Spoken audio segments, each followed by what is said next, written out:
Mang Acil Gentra Suara dina acara Dongeng Sunda.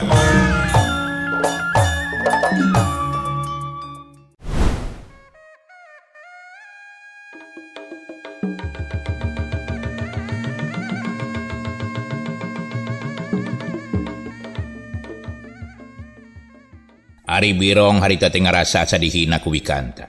Nempo Wikanta kalah kangalengkah ninggalkeun manehna teh. Birong asa dihina ngentab ngagedur amarahna teu kawadahan. Barijing ngalieu ka Patmi, Ari Patmi, Surti, terus nyabut dua balatina tina cangkengna. Siap Patmi teh ngabalangkeun peso balatina anu dipimaksud ping-ping Wikanta anu jadi sasaranana.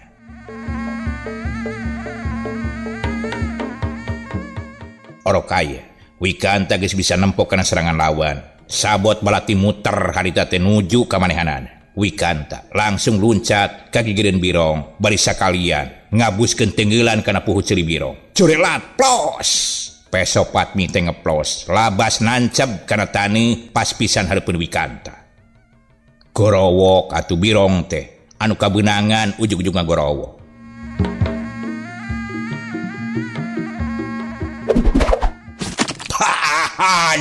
Haha panas perih aing waduh perih kurang ajar ya nyocong ka aing aduh alah kitu cek si Birong harita teh ngararasakeun ka nyeri tina tinggilan Wikanta. Teu cukup ku sakitu harita leungeun kencana dina jurus orai koros nembus deui kana dadana Birong atuh ngaguak deui wae kakeunaan ku serangan Wikanta. Ari Patmi harita teh siat jurelat jlang hiuk sababaraha kali Patmi ngabubat babit balatina anu dipimaksud nyaeta beuteung jeung beuheung Wikanta. Orokaya Wikanta lain jalma ata-ata dina widang nyaimbangkeun gerakan lawan. Sakilat Wikanta ngagajleng ngajaul ka luhur nyingkahan sabetan Patmi anu gerakanana siga nu dibandingan ku iblis. Pas Wikanta ngagajleng Birong aya kasempatan ngasupkeun hiji kakuatan tanaga jerona kana tonggong Wikanta anu rada balanga. Modal sia manusia, rasakeun je kurang ajar. Gerenteus hate Birong bari narik leungeunna anu dikepeulkeun. Barang Wikanta selek ninca kana lemah, ditatapasini deui. Seak harita teh Birong ngirimkeun tenggeulanana, atuh teu bisa dipondah deui. Des. Wikanta kabeunangan. Hak carig jeug. Wikanta teh harita rada ngajarigjeug bari terus ngatur napasna. Kurang ajar sia. Rajin wani ngabongohan ka aing. Naon sia? Kisilah. Ngabongohan? Gelut mah aturanana sia. Anu puguh mari soal gelut mah. Aya nu eleh jeung aya nu meunang. Geus sakitu-kituna. Ulah teuing make pusing. Kitu cenah cek Birong. Harita Patmi nafsuna harita teh geus teu katahan. Terus nyerang ka Wikanta ngababi buta. Atuh Wikanta teh pakupis nyingkahan serangan lawan. Ari Birong harita teh ngawaskeun kalemahan nu jadi musuhna. Lamun seug aya waktu jeung aya kasempatan manehanana sok nyusul tepus ku tenggeulan anu kacida tarikna. Atuh Wikanta nampo pibahayeun kitu. Manehna leuwih rancingeus jeung ati-ati. Sabab kaayaan harita dikepung ku dua urang jalma. Kurang ajar sia. Tetelas sia marin satria. Nepikeun ka bisa teh main koroyok wae sia. Mantong loba bacot sia. Sok keterukeun pangabisa sia. Hiat. Cek Patmi harita teh bari nyabut balatina deui tina cangkengna. Terus disurudukeun kana beuteungna Wikanta. Wikanta rancingeus harita teh. Terus manehanana semunyangeyeng kagigir bari leungeun kenca nyusul tepus kana dadana Patmi. Hiuk keduk Patmi teu nahan napasna sabab asa eungap nada serangan kana dadana ti Wikanta. Sabot kitu suku Wikanta teu anta parah deui harita ngarengka satarikna kana suku Patmi anu keur rada ngadayagdag sabab kabeunangan dadana. Hiap wut ceblak cengkang kebut huruna ti dagor kana catang anu aya di eta tempat. Tuluy Patmi teh gogorentelan bari jeung humaruru. Nempo kaayaan balada saperti kitu Birong kacida nafsuna. Manehna nyerang bari jeung teu puguh aturan. Pikeun Wikanta eta hiji kesempatan anu hade lamun nempo musuh teu make sasaran. Peureup Birong anu buleud bari jeung keur nyuruwuk teh kumanehanana teu dipiceun, tapi gancang ditewak kedua leungeunna bari jeung dicentok sakaligus. Jedad koceak tolonyong bruk Birong teh harita namru.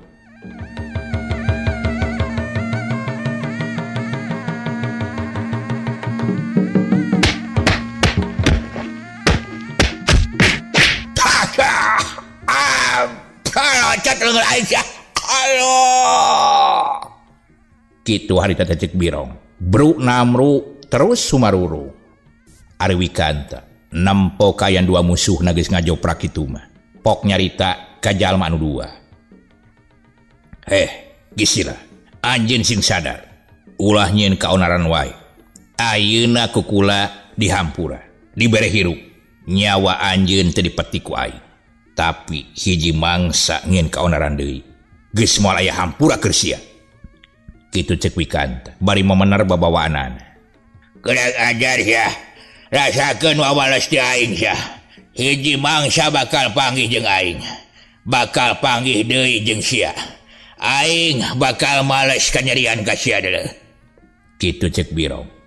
Tapi ku Wikanta teu dipalire sing susumbar nepikeun ka mana wae ge. Sabab cek pamikirna cuma-cuma ngalayanan jelema anu geus teu walakaya. Saleosna Wikanta harita Birong jeung Ratmi humarurung alatan kabeunangan ku teungeulan Wikanta. Duanana carengkat bari jeung kaayaan awak anu kacida nyeriina. Nya sanggeus kitu mah eta dua jalma teh leumpang maksakeun bari jeung rumanggieung ninggalkeun eta patempatan.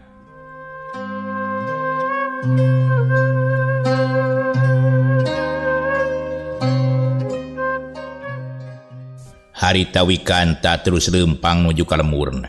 Di satengahing perjalanan Wikanta manggihan palataran jeung kebeneran aya batu anu lemprah. Gek Wikanta teh diuk heula anu dipimaksud arek mernahkeun aliran getihna. Kusabab karasa teungeulan ti dua jalma teh lain teungeulan samanea, tapi ngandung tanaga jero anu lain lumayan.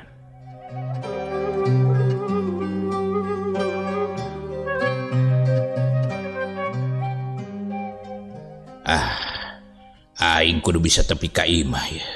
Najan awak asa nyarari oge. Jabai waktu beki reup-reupan poek geuning. Kitu cenah cek Wikanta. Nya sanggeus kitu mah leumpang deui ngeureuyeuh. Mapa jalan satapak anu beki lila teh beki poek.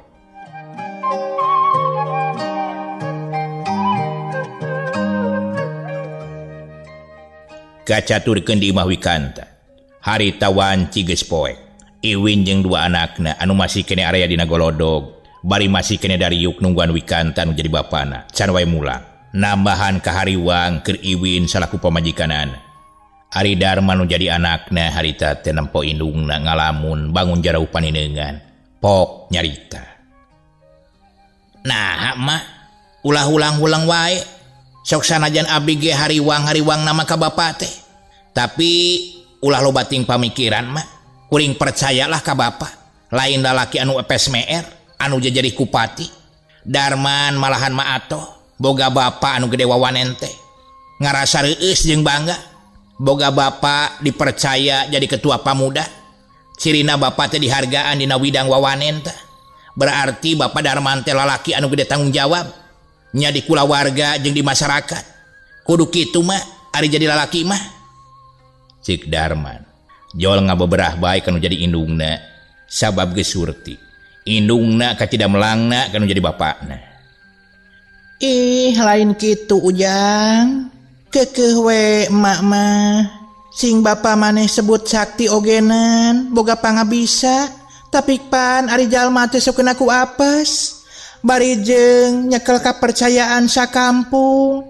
Emak masuk sieun bapa maneh teh jadi korban katelngesan garong-garong tanu keur mahabu. Khususna anu tumiba ka lemur urang. Kumaha lamun bapa maneh teh meunang kajadian anu teu dipiharep. Kitu cek Iwin. Bari panon maneuteup kadua anakna anu keur ngareluk tungkul bangun milu mikiran kana naon anu bieu diucapkeun ku indungna. Ari Ocih kakara ngarti naon pangnalancekna tadi ngabohongan ka indungna. henteu nyebutkeun yen papanggihan aleutan jalma di huma. Da eta meureun bisi nambahan ka hariwang kanu jadi indungna.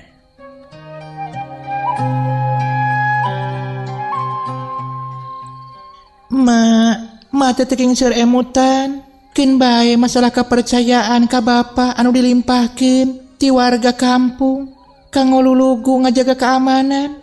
Ciri bapa teh dihargaan ku rahayat, khususna we dicampaka. Oge masalah pati tos diatur ku Gusti. Cicing di jero liang cacing ogenan ari geus kedahna maot mah pasti maot. Abdi satuju kana cariosan Kang Darman. Nya kaharti kumaha ogenan Nyai, kaharti sagalana. Tapi nya kitu teh emak teh anu pake hariwang nama keur lengkah kaditu kadieu. Bapa hidup teh jadi boga urusan tanggung jawab nya kula warga, nya masyarakat. Atuh kadituna bapa hidup teh meureun jadi boga musuh anu lain saeutik. Sabab pasti teh si komplotan garong teh ngariringakeun wae ka bapa hidup. Da bapa hidup anu dipake paneungeul oge tanggung jawabna. Kitu cenah cek Iwin. Atuh sakedapan mah Oci jeung Darman teh ngaharulang teu ngomong deui jiga nu eueuh piomongeun. Sabot keur kitu harita teh kaciri anu leumpang ngadeuketan ngagidi ka pakarangan imah bari jeung mawa karu. Si horeng teh Wikanta anu geus nepi harita teh ka imahna. Assalamualaikum cek Wikanta. Waalaikumsalam meh bareng harita teh naremala. Iwin anu jadi pamajikan Wikanta ka cidabungahna nempo anu jadi salakina geus datang kayaan salamet sok sanajan datangna geus liwat ti wanci maghrib. Rengse Wikanta cacarita pok Iwin teh nyarita. Pasti wae eta mah teu jauh tina sangkaan. Da beda karasana ku abdi Kang. Terus kumaha atuh? Ka mana eta begal teh? Cek Iwin nyadak-nyadak ka salakina. Bangun anu penasaran soal manehna geus dua kejadian dina waktu balik ti huma. Nya alhamdulillah akang salamet. Terus begal anu dua tadi ditinggalkeun ku akang. Manehna ngarisru anu hiji dadakna kabeunangan ku akang, anu hiji deui sukuna teu bisa leumpah sabab kabeunangan bincurangna. Malahan akang ge kabeunangan ieu dada tah ku paneungeul manehanana. Lamun segeuna ka jalma biasa-biasa mameureun teuing kumaha balukarna nya untung we akang masih ditang tayungan kene. Kitu cenah harita teh cek Wikanta. Atuh Iwin beuki wasit. Pon kitu deui Darman harita teh jeung Oci. Manehanana melong neuteup seukeut kanu jadi bapana. Teras kudu kumaha atuh abdi teh Pak? Cara ngubaranana? Darman tu manya ka Wikanta. Dasanya nama tanaga dalam Darman ge geus ampir masagi bisa disebutkeun saimbang jeung bapana. Ngan Darman can pati paham kumaha carana lamun seug ngubaran tatu jero ku alatan kabeunangan tanaga lapisan. Darman nanyakeun ka Wikanta cara-carana jeung katangtuanana lamun seug nambaan tatu di jero. Wikanta ngageser diukna bari ngadeuketan ka Darman anu posisi diukna rada ka tengah.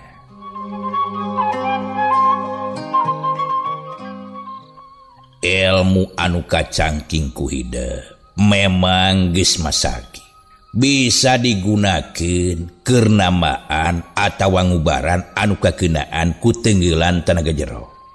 Sok turutkeun parentah bapa kieu carana.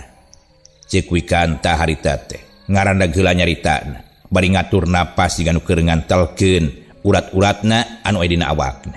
Ari Oci jeung Iwi nyaksian kalakuan salakina jeung anakna. Merhatikeun sarengkak saparipolahna. Pok deui Darman teh nyarita. Kumaha ieu abdi kedahna Pak? Sareng posisina? Cik Darman nanyakeun deui ka bapana anu geus nonggongan ka Darman. Bari jeung Pok nyarita najan halon kadenge ku Darman tapi jelas pisan. Sok diuk tukangeun bapa. Ujang silana dampal suku. Sok adekeun ka dinya. Leungeun dikepeulkeun duanana. Sina numpang dina pingping. Tarik napas tina irung. Teundeun dina dada tahan. Sanggeus ditahan, puseurkeun sing bisa ngalirkeun eta kakuatan kana dampal leungeun. Sok ulah waka dibukakeun keupilanana. Lamun segeus nepi kana tongong bapa, Didinya buka lalaunan.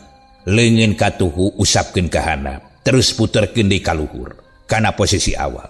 Leungeun kenca surungkeun deui ka luhur kade ulah poho. Mimitian ku basmalah tuluy bacakeun 8 anu ku bapa dibikeun. Salilah hidap diajar. Kitu cenah harita teh ceuk Wikanta mapatahan sakitu jentrena ka Darman. Oh, kitu Pak, mangga atuh. Ku abdi bade dicobian. Bismillahirrahmanirrahim. Cik Darman harita teh bari gegerenceman babacaan lapad anu diturunkeun ku nu jadi bapana. Saterusna narik napas sakumaha diparentahkeun ku Wikanta. Darman teu talangke prak ngalaksanakeun sabaraha kali tepikeun ka katempong ngoprot ku Kesang. Darman harita teh geus kabaseuhan awakna ku Kesang, nyorolok sakujur awak. Sababaraha jam ti harita Wikanta cengkat, terus rada dongko saeutik, bari jeung malikeun diukna nyang hareup ka Darman anu jadi anakna. Tah, ayeuna sarua jang, jiga tadi carana mah. Sok. Ceuk Wikanta harita teh jadi pahareup-hareup jeung Darman. Najan Darman awakna geus boborot ku Kesang, maklum kakar harita Darman teh ngalaksanakeun saperti kitu tina ajaran-ajaran anu dibikeun ku bapana. Darman harita teh ngaleuleskeun deui urat-uratna anu bietas dipake nambaan bapana. Bari jeung pok nyarita. Alhamdulillahirabbil alamin. Nuhun Gusti. Cik Darman harita teh bari cengkat. Terus neuteup ka bapana anu masih kene meuremkeun matana. Sabaraha menit ti harita bray ka tampo Wikanta teh beuntak. Sarua bari jeung narik napas jero.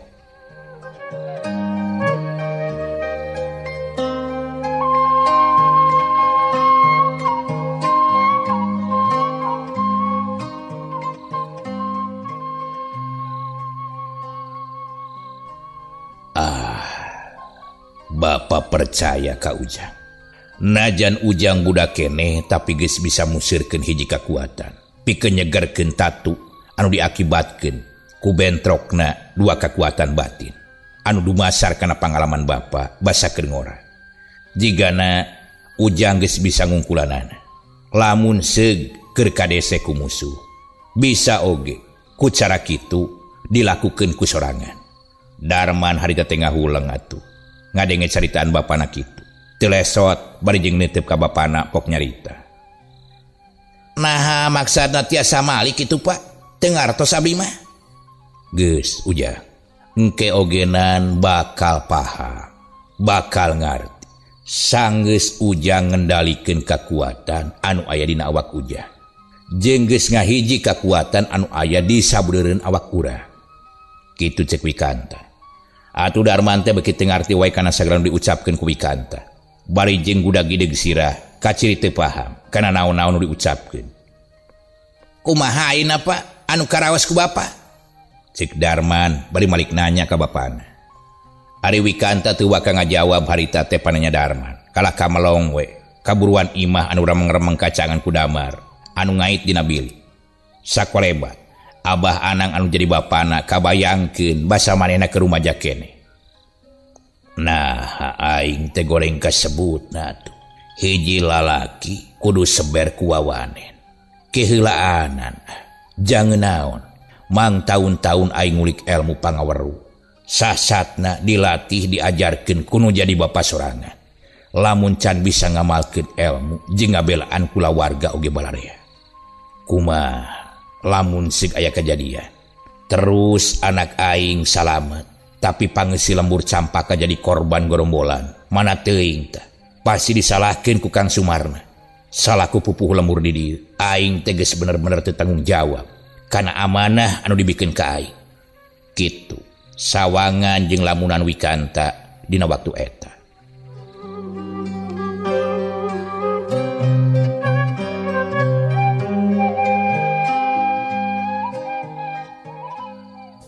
Manisok nyeun ka hariwang wae atuh Kang. Nah atas di mana atuh? Burit-burit teuing. Cek Iwin harita teh bari malaung ka Wikanta. Ari Wikanta can kaburu ngajawab. Kalah nampanan heula cai anu diasongkeun ku si bungsu anakna. Regot tuluy diuyu. Kumata Kang caritana pangna akang teu nepikeun ka burit kieu ye? Ya, kelah. Urang dicaritakeun. Rek ngareng hapeula sakedapan itu ye capek bari jeung poek deui.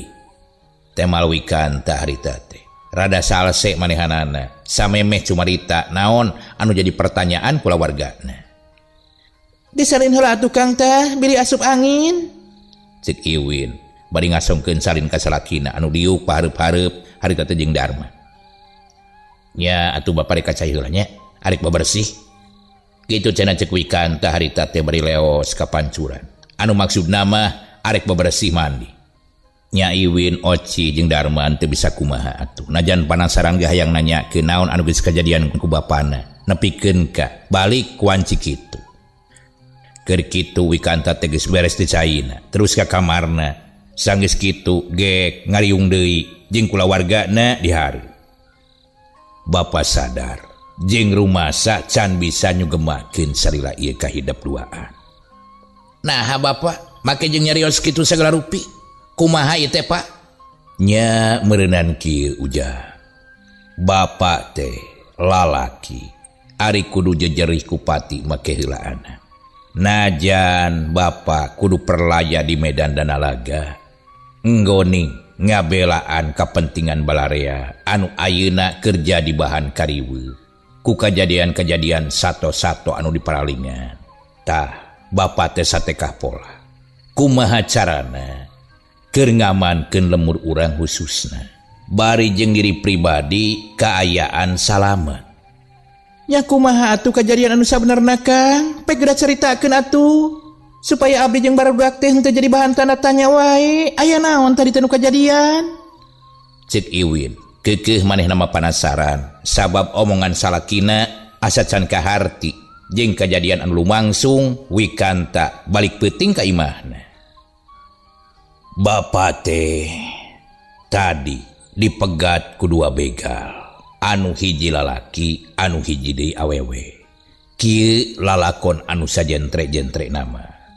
Cik wikanta bari barabat nyaritakeun lalakonna ti mimiti tas ti huma nepikeun ka dipegatna kudua urang jalma anu tayalian begal teh nyaeta Birong jeung Patmi.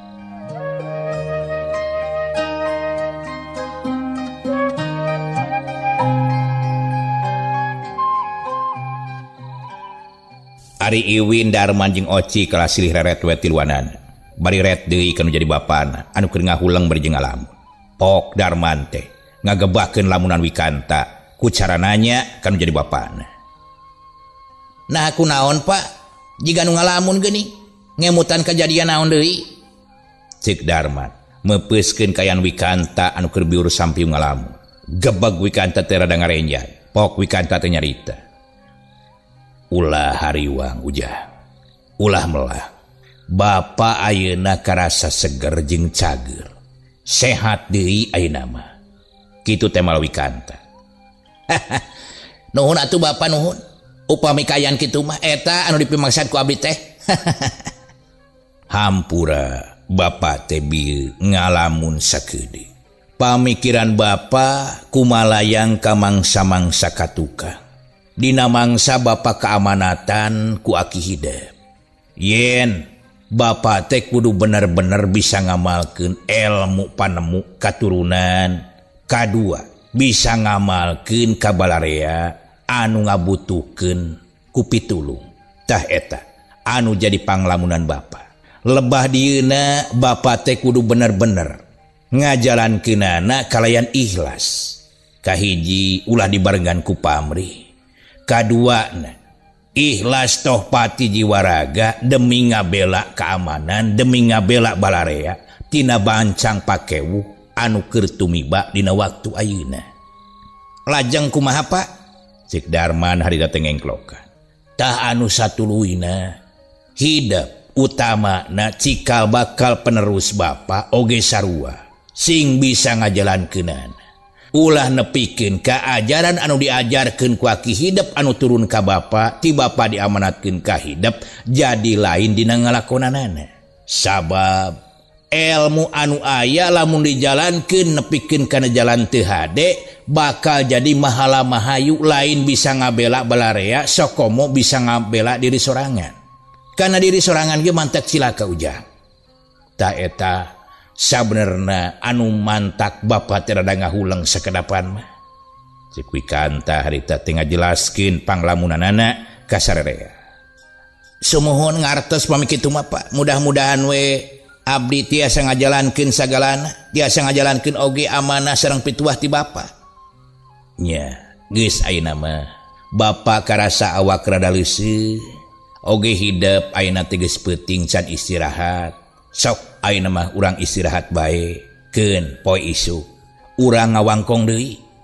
Kitu cenah Cek Wikanta kanu jadi anakna, bari ngareret ka pamajikanana. Pok Iwin teh harita nyambung caritaan Wikanta. Nya atuh Nyai Ujang geus peuting ieu teh. Sok kadinya sarare. Hayulah urang istirahat, urang sarare. Keun isuk deui gampang loba waktu mah keur ngawangkong. Cek Iwin kanu jadi anakna.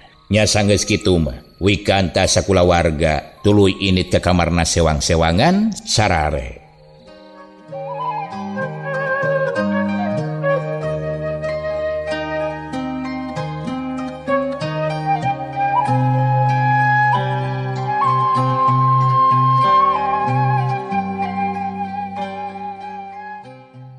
Cag urang tunda heula kayan kulawargana Wikanta anu keur aya dina alam pangimpiana masing-masing dipepene ku simpena mangsana peuting.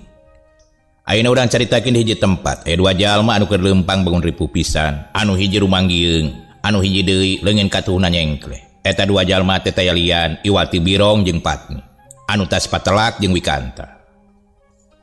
Aduh, ada yang asana geus rada jauh nih di tempat anu tadi teh. Urang reureuh heula jeung asa berat-berat teh atuh awak teh. Ongko begang tapi mani berat pisan. Jika nama berat ku dosa meureun ongko itu loba nama. Dalamun lain anak jejadug rampog mah teh sudi teuing kudu mamawa Nyai. Berat karasana. Kitu cenah Cek Birong harita teh bari ngencakeun Patmi kana tangkal kai anu doyo. Sato-sato mangsana peuting geus reang di sarada. Ciriwan ciberang geus kaganti ku peuting. Patmi ngomong pegat-pegat bari jeung ngararesakeun puhuleungeunna kabeunangan ku tajongan Wikanta. Nah Kang Birong, tapi kan Kang ngomong mun lain anak rampok mah moal dibawa. Oh, jadi Kang Birong teh butuh ku Nyai teh keur cager raungkulnya. Teu sadar akang pan anu pangseubeuna. Kuring mangan seubeuh digoreng wungkul atuh. Mun aya pangabutuh karek tah ngadeuketan. Kitu Cek Patmi. Ari Birong harita teh asa kasiniran terus ngadeuketan ka Patmi bari song mikeun cai anu disiuk dina daun caria. Nyai, agang mah heureui kejasatenan. Heureui ulah diasupkeun kana hadap beupeut. Jangan dimasukin ke dalam hati. Mohon maaf lahir dan batin. Sok inum ya, cai, inum kadinya inum. Cek Birong bari ngasongkeun teh koran daun. Pok Patmi teh nyarita. Kopela inum ku akang teh hayang inum aing mah. Ya Kang, lamun ngaradi bajakeun mah anu hayang ka Patmi teh loba Kang. Tapi Patmi menghargaan kana perasaan akang jeung hate akang. Wajar Patmi masuk bebeja heula pan ka akang. Lamun cek akang sok nya abdi nurutkeun we tah. Lamun cek akang ulah iraha tah Patmi maksa. Oge baha ka akang. Iraha mani nyeri Kang kana hate disebut gede dosa teh. Ari pok teh seubeuh cenah ku lalaki sejen.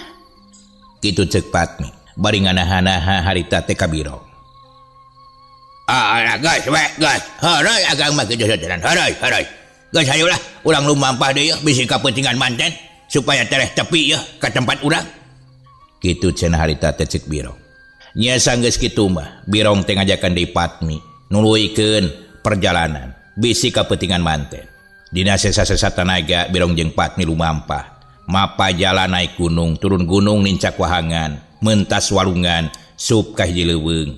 Didinya tatangkalan geus lukutan, dibelitan ku areuy sagede-gede pingping. Abong harita teh geus manukna.